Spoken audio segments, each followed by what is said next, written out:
श्री सत्यनारायण व्रत कथा पहले अध्याय में बताया गया है कि एक समय नैमिषारण्य तीर्थ में शौनकादि 88,000 ऋषियों ने श्री सूत जी महाराज से पूछा कि हे प्रभु, इस कलयुग में वेद विद्या रहित मनुष्यों को प्रभु भक्ति किस प्रकार मिलेगी तथा उनका उद्धार कैसे होगा। इसलिए हे मुनि श्रेष्ठ, कोई ऐसा तप कहिए जिससे थोड़े समय में पुण्य प्राप्त हो जाए तथा मनवांछित फल मिले। वह कथा सुनने की हमारी बहुत इच्छा है।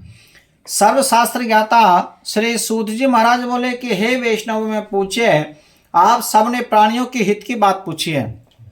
अब मैं उस श्रेष्ठ व्रत को आप लोगों से कहूंगा जिस व्रत को नारद जी ने लक्ष्मी नारायण से पूछा था और लक्ष्मीपति ने मुनि श्रेष्ठ नारद से कहा था, सो ध्यान से सुनो। एक समय योगीराज नारद जी दूसरों के हित की इच्छा से अनेक लोकों में घूमते हुए मृत्युलोक में आ पहुंचे।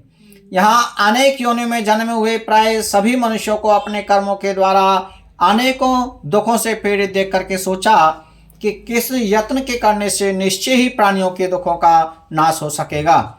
ऐसा मन में सोचकर विष्णु लोक को गए। वहां श्वेत वर्ण और 4 भुजा वाले देवों के इस नारायण को देखकर, जिनके हाथों में शंख चक्र गदा और पद्मधारी थे तथा वरमाला पहने हुए थे, स्तुति करने लगे, हे भगवान, आप अत्यंत शक्ति से संपन्न हैं। मन तथा वाणी भी आपको नहीं पा सकती।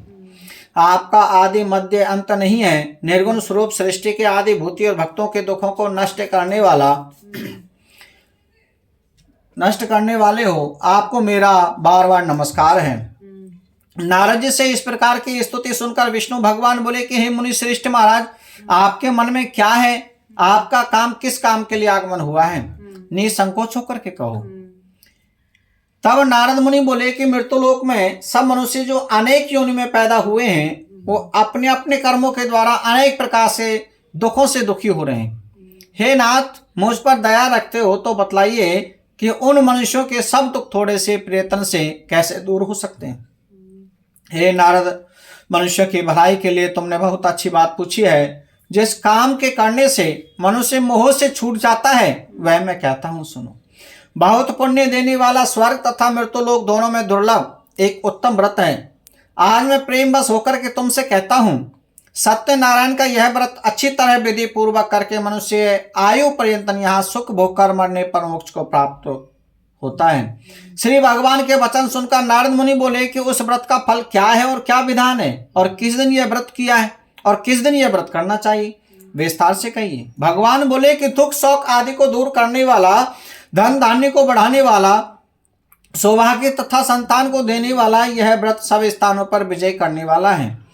भक्ति और श्रद्धा के साथ में किसी भी दिन मनुष्य श्री सत्यनारायण की शाम के समय ब्राह्मण और बंधुओं के साथ में धर्म परायण होकर के पूजा अर्चना करनी चाहिए। भक्ति भाव से नैवेद्य केले का फल, घी, दूध और गेहूं का चूर्ण सवाया लेना चाहिए। गेहूं के अभाव में साठी का चूर्ण, शक्कर तथा और गुड़ लेना चाहिए। सब भक्षण योग्य पदार्थ जमा करा करके भगवान के अर्पण कर दें तथा बंधुओं सहित ब्राह्मणों को भोजन करावें। उसके पश्चात स्वयं भोजन करें। नृत्य गीत आदि का आचरण करके सत्यनारायण भगवान का स्मरण करते हुए समय व्यतीत करें। इस तरह व्रत करने पर बंधुओं की इच्छा निश्चय पूरी होती है। विशेष करके कली काल में भूमि पर यही मोक्ष का सरल उपाय है। पहले अध्याय को श्री विष्णु भगवान के चरणों में अर्पण करते हुए दूसरे अध्याय में प्रवेश करते हैं।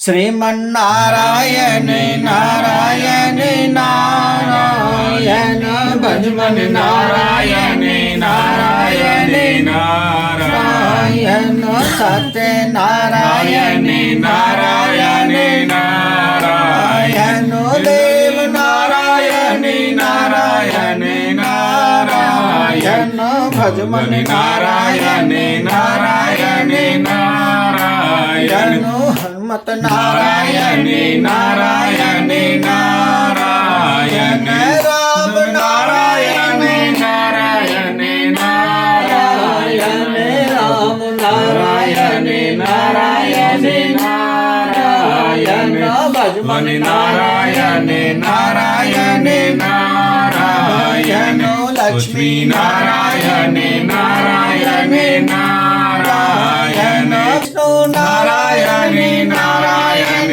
नारायण विष्णु नारायण नारायण नारायण बद्री नारायण नारायण नारायण श्रीमन्नारायण